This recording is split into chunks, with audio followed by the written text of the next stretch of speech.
Hello, humans! It's me, Ellie Krug, with Ellie 2.0 Radio and lovely AM 950. I know, that's my signature beginning of the show. Yes, it is. And I know that, and there are many people that come up to me and say, Ellie, I listen to your show, and I love that humans part. So how are you? Happy Saturday. Happy first Saturday in March. Happy warm in here in Minnesota, relatively. Okay, it's a relative phrase. Warm Saturday in March. Okay, we're going to be in the 30s. It's something to celebrate, okay, after this winter. I am thrilled to be back.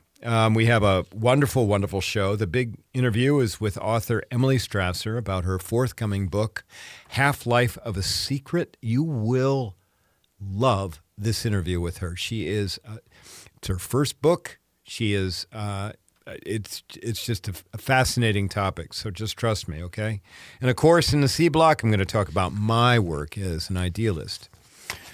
But as we usually do, let's begin with this week's show, with our featured idealist, a name that many of you listeners are very familiar with. I'm speaking of MSNBC news anchor Chris Hayes, the host of the nightly All In with Chris Hayes shows. Parenthetically, I have to disclose that I've been an MSNBC viewer since 2007, when Keith Olbermann was its star. You remember Keith Olbermann? I mean, like Keith Olbermann going after the jugular almost every night, okay? In the 16 years since Keith Olbermann, I've watched as hosts have come and gone, okay? Most notably, Olbermann fell from grace, and then there was the rise of Rachel Maddow, and then there's Joy Reid who's come along, okay? And Rachel Maddow is an idealist who I featured we are talking way back when Ellie 2.0 Radio was just a baby show back in 2018. Other MSNBC groupies like me know that Rachel Maddow has pulled back to just one evening a week, much to my great dismay, I will add, okay, which has certainly affected my viewing choices for substitute content. I am somewhat at a loss here at the 8 o'clock CST hour during the week, let me just tell you. Although I think I've decided I'm just going to start reading from now on rather than watching TV beginning at 8 o'clock. And truth be told, I would not be featuring Chris Hayes today, except for something that he said on his show this week.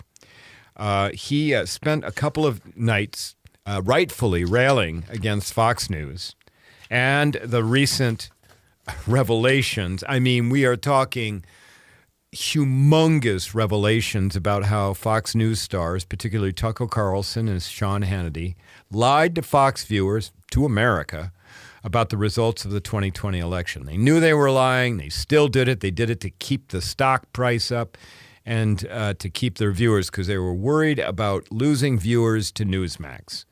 In doing that reporting this week, Chris Hayes highlighted how Tucker Carlson privately emailed Fox leadership, fearing that if Fox told the truth about the election, in other words, that Trump actually did lose, okay, that truth would drive viewers to Newsmax and tank Fox's stock price.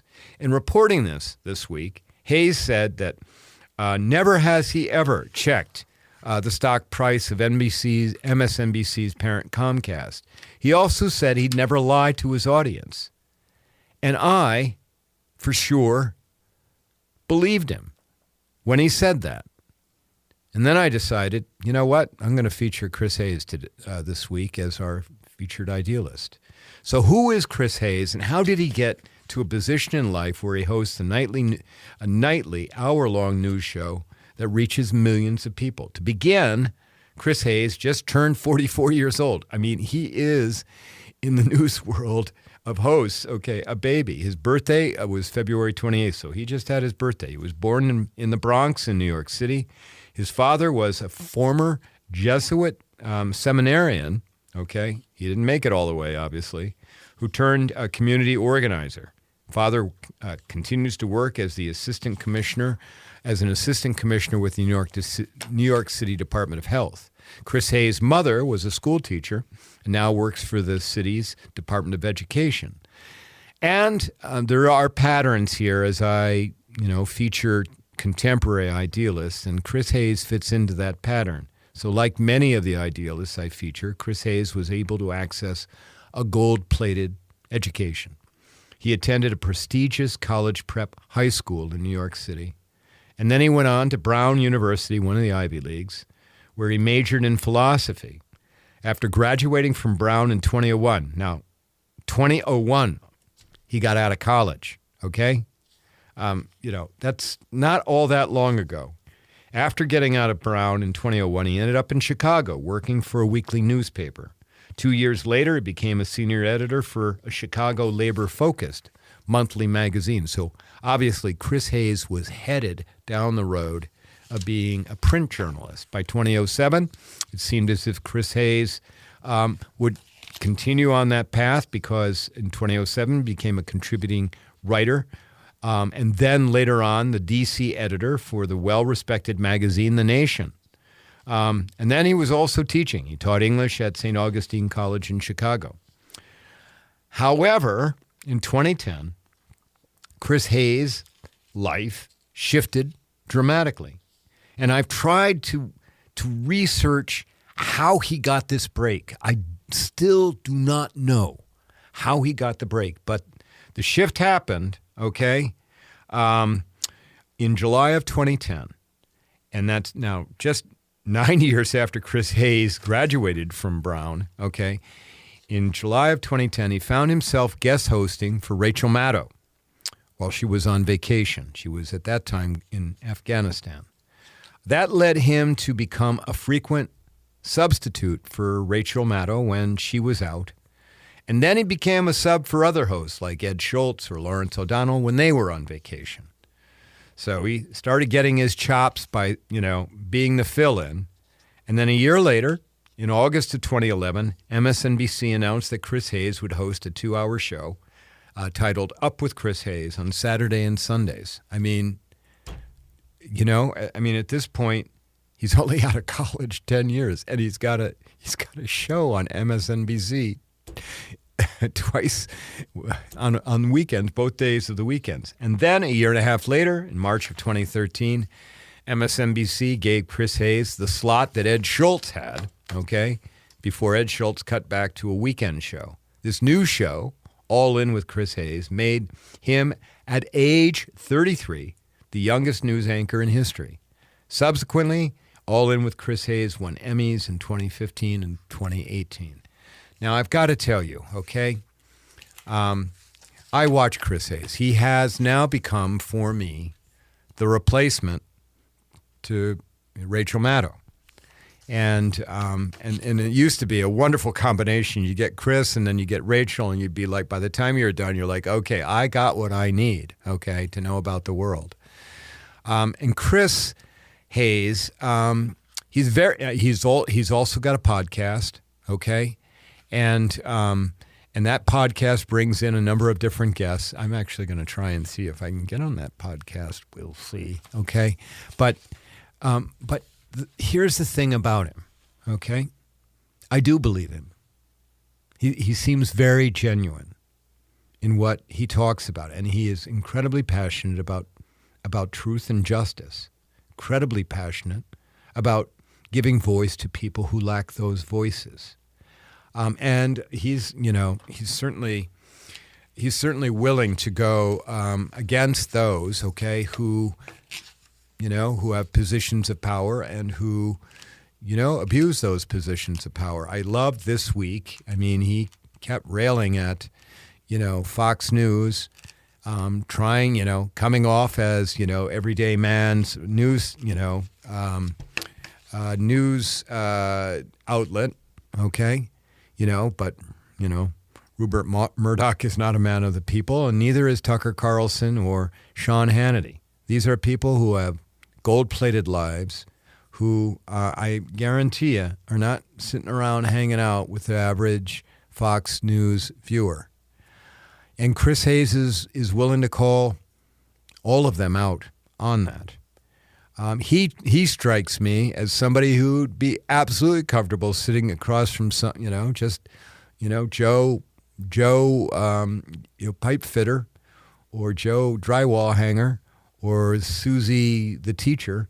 I'm not trying to be stereotypical here, or Susie the truck driver, okay, and having a beer with him, and that he'd be absolutely comfortable in his shirt sleeves rolled up, and just getting to know him. He strikes me as that way, and I think that he has great promise for us as he goes forward. I trust him, and that's incredibly important. And he is, no doubt, an idealist. Okay, all right. Well, there you have it. Chris Hayes, follow him if you haven't been. Give him a shot if you've never watched him, because I think it's well worth your time. And when we come back from our break, okay, I'm going to do the big interview with Emily Strasser and her book about her book, Half-Life of a Secret. You will enjoy this interview. You will. And it's not the last time you're going to hear about her. Okay, we'll be back.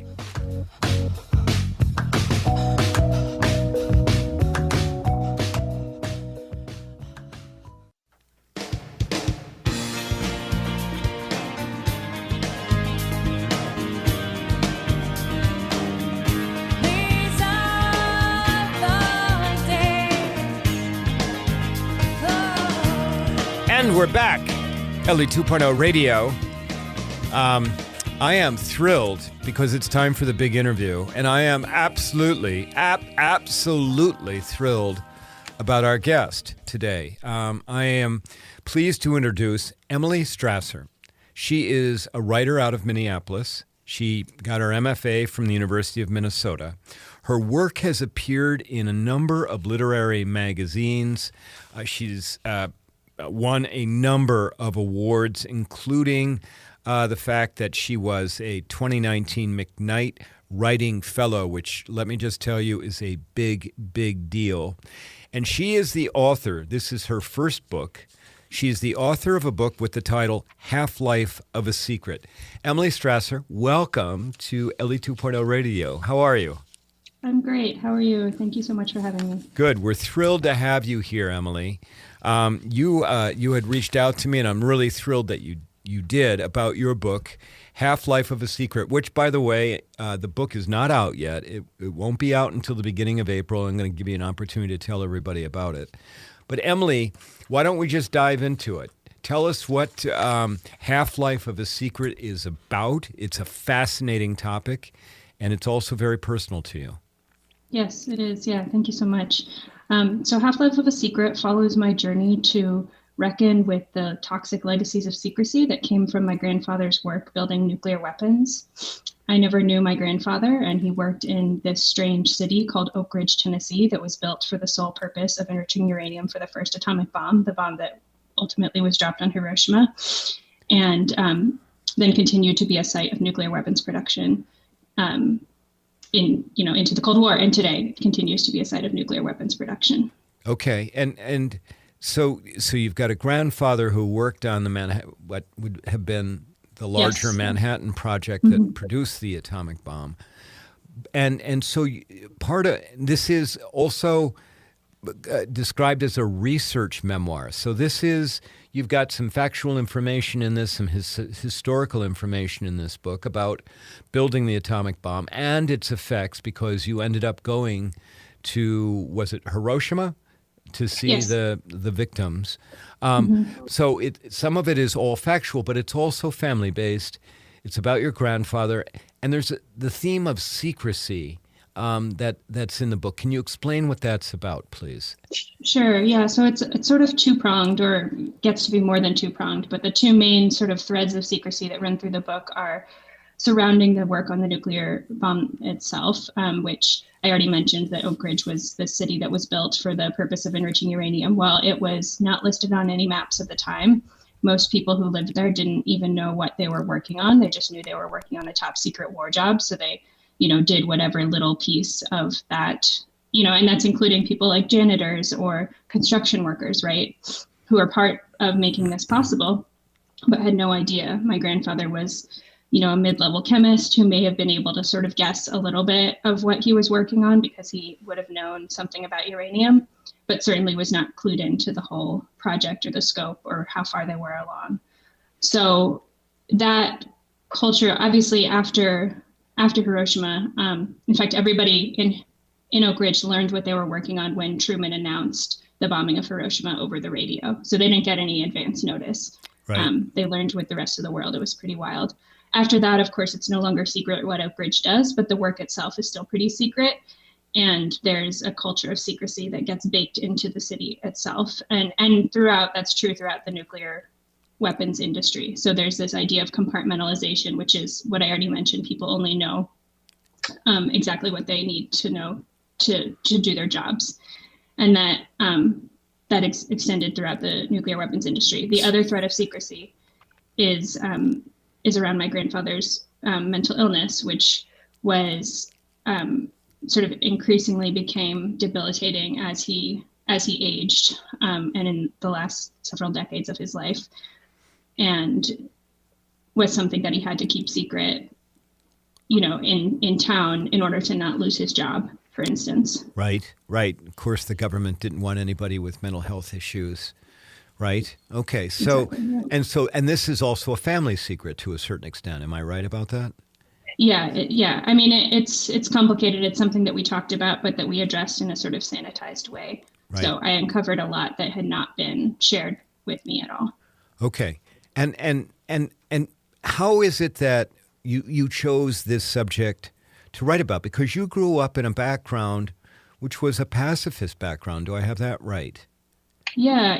I went to a Quaker school from 2nd through 8th grade.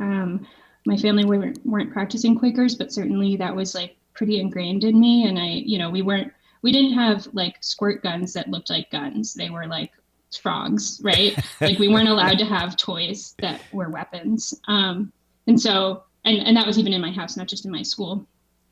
So I had this memory from my childhood of my grandfather, a photograph of my grandfather standing in front of a nuclear test blast. And like you are as you're a child, you don't really question, necessarily the things that are in your surroundings. This was in my grandmother's house.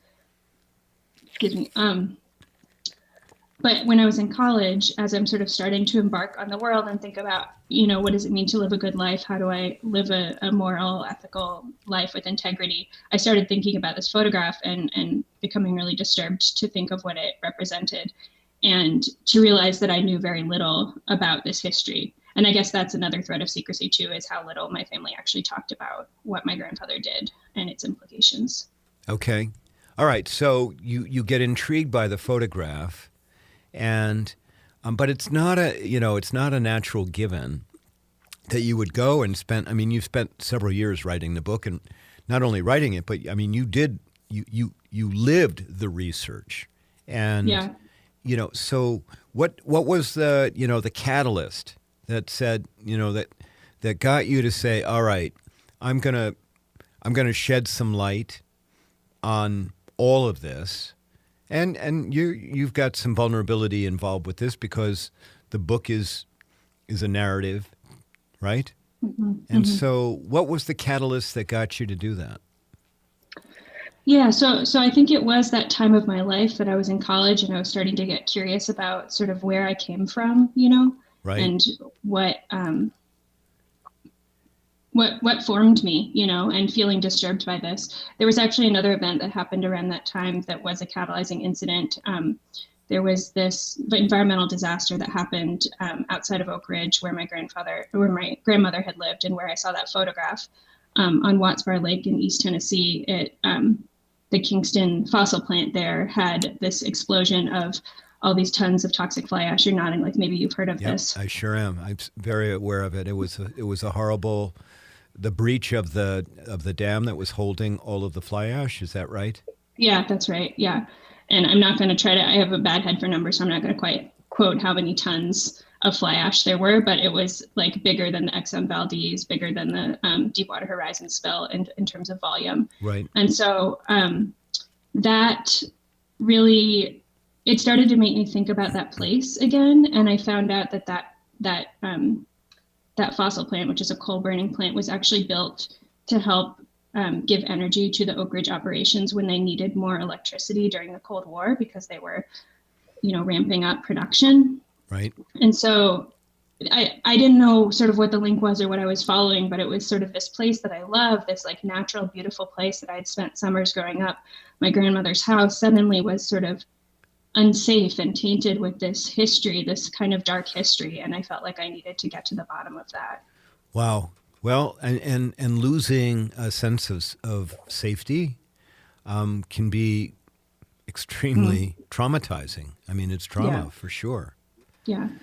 So tell us what did you learn, and what shows up in the book? And please talk about going to Hiroshima as well. Sure. Yeah.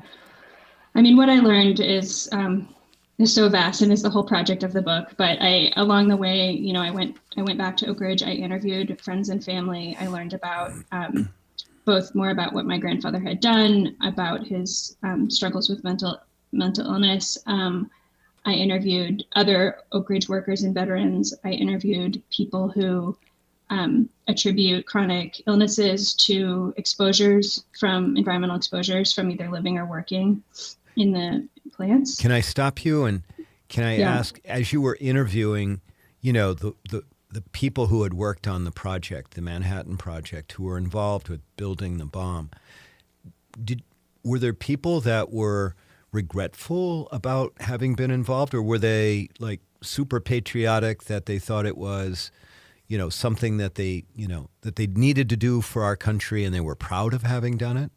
Yeah, for the most part, the latter, really. And I think Oak Ridge really has a sense of patriotism and sense of pride in that history. And it's something I find sort of disturbing, having done a lot of my own research on that history. Of course, it's hugely complicated. It was a bad, complicated, messy war on many sides. But I think some of the arguments justifying aside from me sort of basically being a pacifist, some of the arguments for justifying the bombings of Hiroshima and Nagasaki were really created after the fact. And yet we're pushed so well that people still believe them and are still sort of taught certain narratives, such as, wild numbers are quoted saying that some, million American soldiers would have died in a land invasion of Japan. That's not true, and was not true of casualty estimates at the time. Maybe some tens of thousands, which is no small number. And people can argue about how, I don't know. I mean, I don't want to do math with numbers of lives. Like, I think what happened in Hiroshima was horrible. And like, it's not only the people who were killed, it's the health effects of the people who survived. It's the trauma. It's just setting the precedent that you can do that to a people and to a world, Okay. So you go to Oak Ridge, you research, you talk with people who worked on the project. These would, I would guess, be people now in their 80s. And not, if not 90s, you find out that they have this sense of great patriotism about what they did, but at the same time, your horror about what happened, I assume, is growing, and then you go over to Hiroshima, and will you talk about how it was that you spoke with survivors, of the bombing in Hiroshima, and will you talk about the grace that you experienced? Yeah, of course. Yeah. Thank you for that question. So I always knew that going to Hiroshima needed to be part of this story. And it was something that felt hard to do and necessary to do. And so in 2015, that was the 70th anniversary of the bombing, is when I went. And there are a number of survivors. They're getting older now, so their number is fewer every year, who tell their stories publicly and are willing to give interviews to people like me and give their testimonies, and largely out of a desire to ensure that this doesn't happen again to anyone else, and to advocate for disarmament sort of all around. I was not sure what to expect, but I was completed with complete graciousness and grace. I was, not only was I an American, but I was upfront about why I was there and what my grandfather's role had been. And people were Wow. sort of curious about that. Yeah. And I think they accepted my presence there, with a great deal of heart. And I'm extremely, extremely grateful for them, for the honor that they trusted me with their stories. I told them that I was writing a book. I recorded these stories. They appear in various forms in the book. And other than the obvious emotional experience of talking with these survivors, what else did you take away as it relates to the theme of secrecy built on top of secrecy? Sure. Yeah, so there's Hiroshima is a complicated place, and there were things I was surprised to learn. For one, there is still a kind of secrecy among survivors. The ones I spoke to obviously are not being secret about their stories, but there was a lot of trauma and there was a lot of discrimination after the bombing. People didn't know what the health effects would do. For instance, people were afraid to marry hibakshas, that's the Japanese word for the atomic bomb survivors, because they thought maybe they would pass on genetic mutations to the next generation. People were afraid to give them jobs because they didn't know what health effects would crop up later. And so there were people who hid their histories for a variety of reasons. And that's still true, that the majority of hibaksha stories we will never hear. And so I was interested in that, interested in sort of whose stories do we get to hear and how do they get to tell them. So there is, I think there is a narrative and a thread of forgiveness that is part of the story of Hiroshima now, which is on any individual level, like beautiful and gracious. And I didn't get the sense that there was much room for people to be angry at someone like me. For instance, the way that the bombing is framed in the official museum itself is in the passive voice. So the museum plaques literally said things like, the bomb was dropped, so-and-so was exposed to radiation, so-and-so was killed. There wasn't a mention of who's doing the dropping of the bomb, and that really shocked me. I thought this is a place that should make a person like me uncomfortable. And certainly it was emotional and it was provocative, in really profound ways, but it also felt like there was no,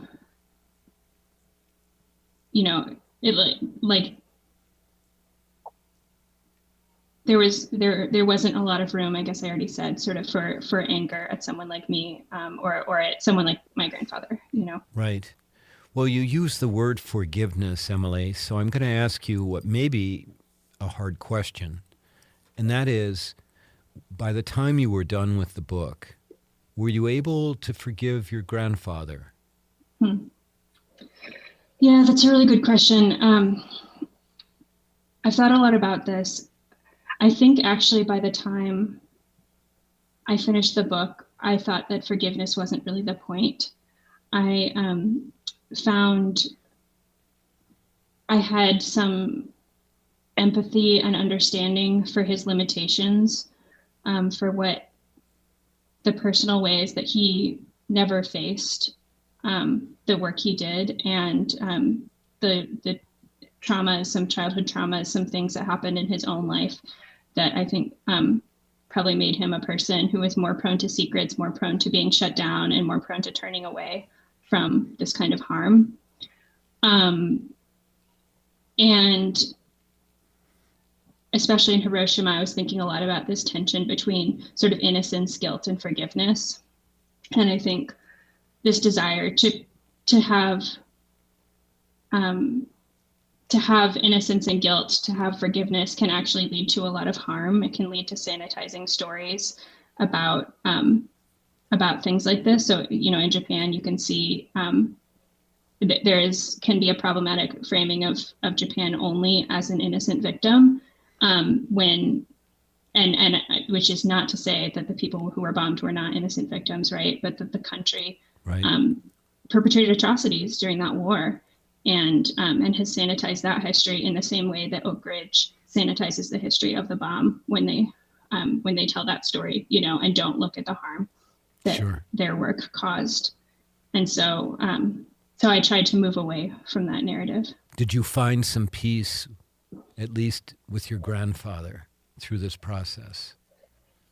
I think I found peace in finding the truth, and in telling a complicated story about a complicated man. And I think what I came out of it was that I want love to be an act of truth-telling, or truth-telling to be an act of love. And so if we have any ground to stand on, it has to come from the truth. So Emily, when you and I prepared for this interview, you talked to me, and you freely use the word about being a young idealist as you started, as you were younger as a human, and as you started the book. Can I ask you what made you so idealistic? Because your book, I mean, I have not had the chance to read it because it's not out yet, but and we'll give you a chance to tell everybody about how to get a copy of it. But your book is a book about trying to change the world. Maybe you didn't intend to do that, but the subject matter is very deep. It's about us as humans, and how us as humans do things as a result of trauma and then create trauma. Yeah. I've been thinking about this question. I think in some ways, of course, there's some amount of influence you get from your parents. I think my mother is the one who takes up causes. She actually was an anti-nuclear activist, in her youth or sort of young adulthood, quite passionate about that cause. I think my father, he's now retired, but he's a doctor of rehabilitation medicine doctor, and he went into that field, I think, out of a desire and a belief that he could help people in a way that was holistic, that involved treating the whole human. And so that was, I think that kind of influenced me. And I've also just from a very young age been deeply concerned with justice and with the idea of integrity. And for me, integrity means like living in alignment with your values and being honest about yourself and what those values are. And that's what I found so disturbing about this history is it's not just my grandfather, but like so many sort of ordinary, non-famous people were part of this, right? We're part of this project. Well, tens of thousands for sure. Yeah. Ordinary people. Hundreds of thousands. Hundreds of thousands. Okay. Yeah. So Emily, I know right now we've got listeners that are like, okay, I got to read this book. You're going to have a book launch, and then there are pre-orders. So go ahead, tell the audience how they can find out about your book and how they might be able to pre-order it. Thank you so much. Yeah. So the official release date is April 4th. You can pre-order it basically anywhere you can order books. Hold on a second. Let's give them the title again. The title of the book is Half-Life of a Secret, written by Emily Strasser. All right, go ahead. Thank you. Okay, They can pre-order it how? Yeah, so you can pre-order it anywhere you can order books, certainly through Amazon, independent bookstores, through the press itself. I am signing copies that are ordered from Moon Palace Books, a awesome local bookstore. So if you'd like a signed copy, please support them. And you can just order them, they'll deliver, or you can pick it up at the store and have a little browse. And then I'm doing a launch event. I'll be in conversation with Catherine Savage, who's another beautiful local writer, at Madgers and Quinn on April 4th at 7 p.m. Okay, and so the general public can come to Madgers and Quinn and be there for your book launch, right? Yeah, absolutely. It's free. Registration is required, so you'll want to go on their website and just register for a ticket. Okay, all right. Well, Emily Strasser, I am just thrilled to have you on the show and to be able to get you early, because I think you're going to be on a number of different talk shows and a number of different media that are going to be way larger than Ellie 2.0 radio. I wish you the best of luck with your book, Half-Life of a Secret. I am thankful that you've written it, and please continue to talk about what you learned and about the value of truth, facing some of our demons, and the need to be truthful to ourselves and to the world. Thank you so much. Thank you for your kind words, and thanks for having me. Oh, you're welcome. Okay, everyone. All right, that's the big interview with Emily Strasser, author of Half-Life of a Secret. Go and pre-order the book. Go to Majors and Quinn on April 4th and at 7 o'clock, and be there for the reading about the book. Okay, when we come back from our break, I'll do my C block, talk about my work as an idealist. Okay, everyone, we'll be back in a sec.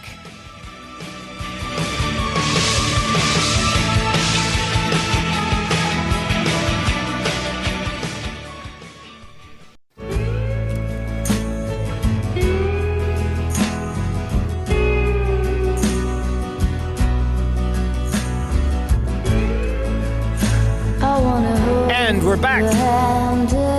Ellie 2.0 radio on lovely AM 950. I haven't even used the phrase the bunker yet, so there you go. Talking to you from the bunker. Okay, Emily Strasser, Half-Life of a Secret. Go order the book, okay? It sounds to me like it's going to be it's a fascinating read, all right? So there you go. All right, C block, talk about my work as an idealist. Let's see, what have I done this week? This week I sat with LGBTQ plus kids at my local school district, and we talked about fear.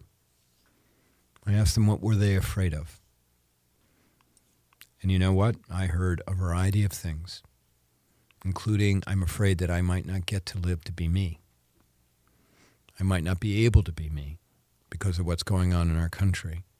One of them, a young transgender woman, I was just really totally impressed with. She said, with what's going on in Florida with the insurance. And I'm like, holy cow, you are up on it. Because Florida is, innovatively, Florida and Texas and Oklahoma are now going after, insurance for gender-affirming care, saying that insurers cannot provide coverage for gender-affirming care for youth and for adults. It's very sophisticated on their part to do that, because that really will have a major impact on transgender people generally.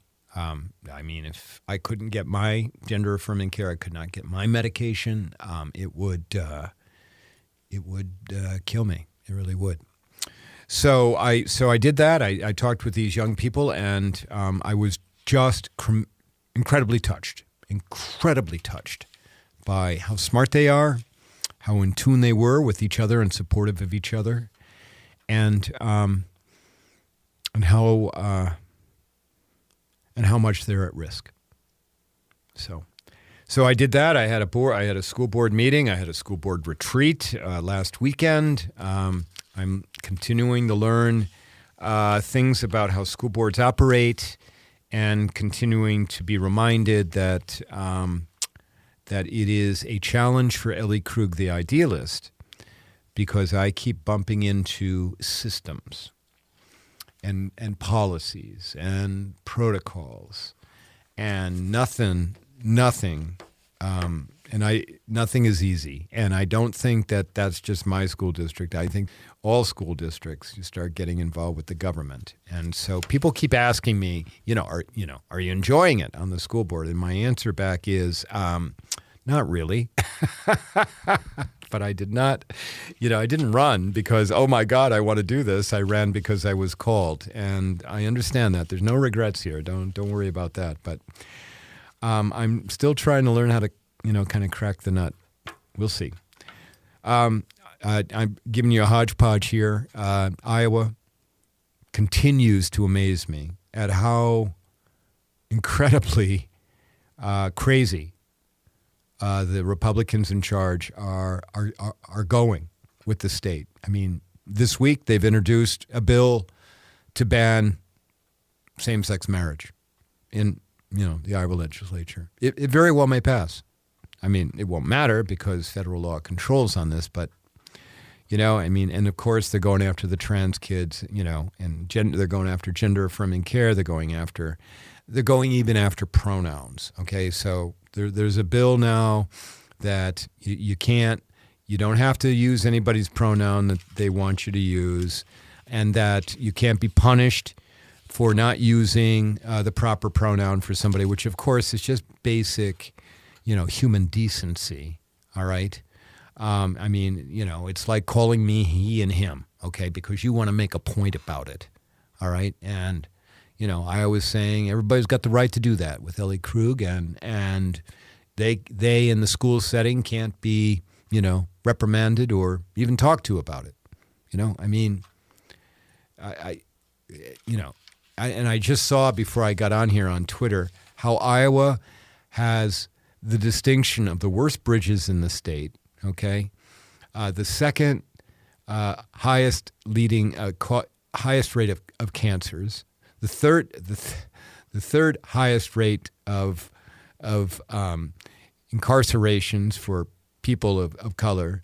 That Iowa ranks 41st in education. Now, I got to tell you, when I grew up in Iowa back in the 60s and 70s, Iowa was number 2, always vying between Wisconsin and Wisconsin and Minnesota and Iowa, vying to who was going to be number 1, okay? They have fallen that far. And it just continues to hurt my heart that Kim Reynolds, the governor, and her team are hell-bent on out-Floriding Florida. It's just unbelievable. Okay, something to keep your ear for, all right? At some point in the pretty near future, I'm going to have Tom Hartman on this show. You know Tom Hartman? His show is regularly on AM 950. I'm going to have him on the show, and it very well may be that I'm going to be on his show at some point in the near future. So keep that in mind, all right? We've gotten to the end of the show. Here we go. So I need to give a shout-out to my wonderful, incredible producer, Brett Johnson, who always keeps me in line and is always just the epitome of professionalism. And to you, my viewers, no, I'm not on MSNBC, although I'd like to be. Can you imagine what that would be like? My listeners, will you do me a favor, okay? Between now and when you hear my voice next, will you go out and do something? Do something, even the smallest thing in the world, okay, to make the world better. Will you do that? And, email me at elliekrug@gmail.com. Tell me what you did, all right? Next weekend, I'm not going to be here. It'll be a repeat show. I'll see you the week after that. Bye-bye.